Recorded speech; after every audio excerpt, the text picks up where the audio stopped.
प्यार करने की सजा कैसे हो सकता।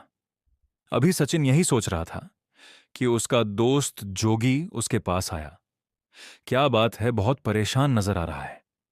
कुछ नहीं यार, कुछ समझ नहीं आ रहा। मैंने तुझे जिस लड़की के बारे में बताया था, सुनैना नाम है उसका, वह मुझसे मिलने आने वाली थी, लेकिन मैं 4 दिन से हर दिन जाकर उसका इंतजार कर रहा हूं। वह उस जगह मिलने आती ही नहीं। सचिन ने परेशान होकर कहा। जोगी बोला, अरे बस इतनी सी बात, उसके घर चला जा।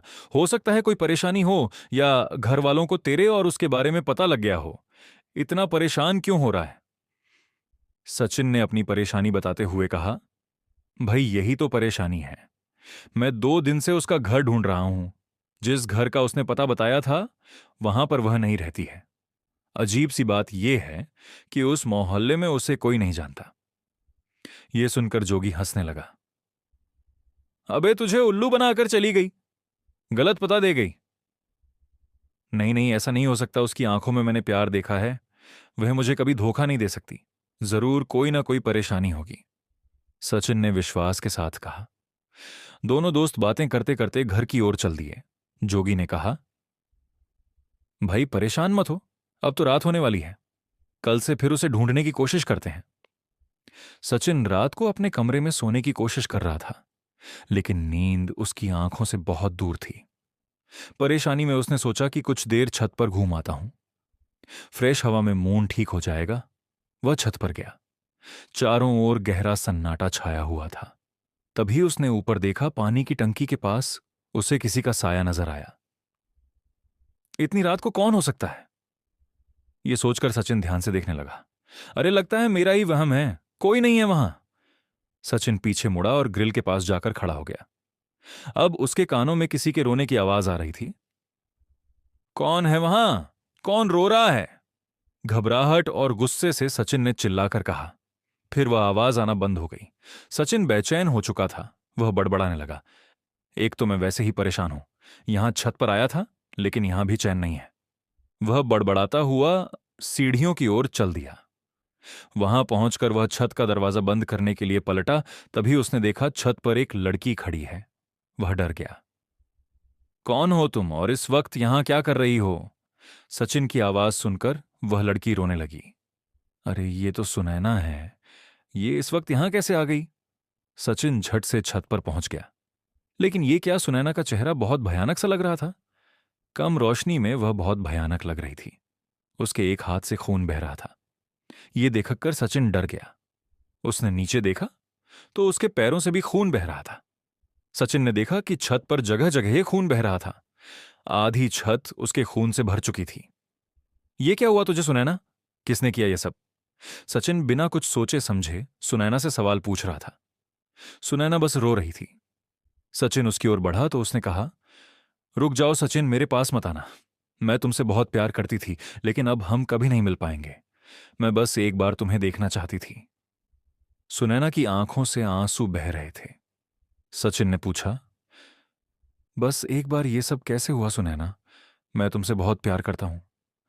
मुझे बताओ क्या हुआ तुम्हें। चलो मैं तुम्हें अस्पताल ले चलता हूं, बहुत खून बह रहा है। सुनैना ने रोना बंद किया और बोली, सचिन मैं जा रही हूं, मैं मर चुकी हूं। अब तुम मेरे बारे में सोचना बंद कर दो। मैं तुम्हारे प्यार के सहारे जिंदा थी, लेकिन मेरे घर वालों को यह सब पता लग गया। उन्होंने मुझे मार डाला। धक से सचिन वहीं खड़ा रह गया। उसके मुंह से एक शब्द भी नहीं निकल पा रहा था। उसकी आंखों से आंसू बह रहे थे। कुछ देर बाद वह बोला, बताओ सुनैना, यह सब किसने किया? मैं उसे जिंदा नहीं छोड़ूंगा। सुनैना ने कहा, सचिन मैं तुम्हें किसी परेशानी में नहीं डालना चाहती हूं। मैं जा रही हूं, तुम किसी और का साथ पकड़ लेना। सचिन चिल्ला पड़ा, क्या कह रही हो सुनैना? मैं तुम्हारे अलावा किसी और के बारे में सोच भी नहीं सकता। मैं भी जीना नहीं चाहता, मैं भी मर जाना चाहता हूं। सुनैना रो रही थी। सचिन बार बार उससे बात करने की कोशिश कर रहा था। कुछ देर बाद सुनैना ने कहा, अगर ऐसा है तो जाओ सचिन, छत से कूद जाओ, फिर तुम मेरे साथ आ जाओगे, हम साथ साथ रह सकेंगे। सचिन बिना कुछ सोचे समझे तेज कदमों से चलता हुआ रेलिंग के पास पहुंच गया। वह रेलिंग पर चढ़ने लगा। एक बार उसने पीछे मुड़कर देखा। सुनैना उसे देखकर हंस रही थी। सचिन ने वहीं से आवाज दी, रुको सुनैना, मैं भी आ रहा हूं तुम्हारे पास। वह रेलिंग पर चढ़ गया। सचिन कूदने ही वाला था, तभी किसी ने उसके पैरों को कस के पकड़ लिया। तेज झटके के साथ एक आदमी ने सचिन को रेलिंग से नीचे खींच लिया।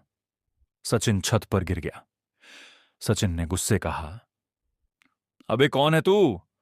कहां से बीच में आ गया? दोनों खड़े हुए तो देखा सामने जोगी खड़ा था। उसने सचिन के गाल पर जोर से छांटा जड़ दिया।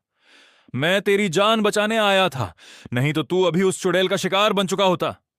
सचिन ने देखा छत पर उसके माता पिता, उसका छोटा भाई, अब सब खड़े थे। वह चिल्लाने लगा, सुनैना कहां हो? तुम मेरे पास आओ। जोगी ने उसका गिरेबान पकड़ा और लगभग धक्का देते हुए बोला, वो सुनैना नहीं रजिया थी। उसे मरे 15 साल हो गए हैं। उसके प्रेमी ने उसे धोखा दिया था। उसने उसका फायदा उठाकर उसे मार दिया। तब से वो इसी तरह सुंदर लड़कों को अपने जाल में फंसाती है और उन्हें आत्महत्या करने के लिए उकसाती है।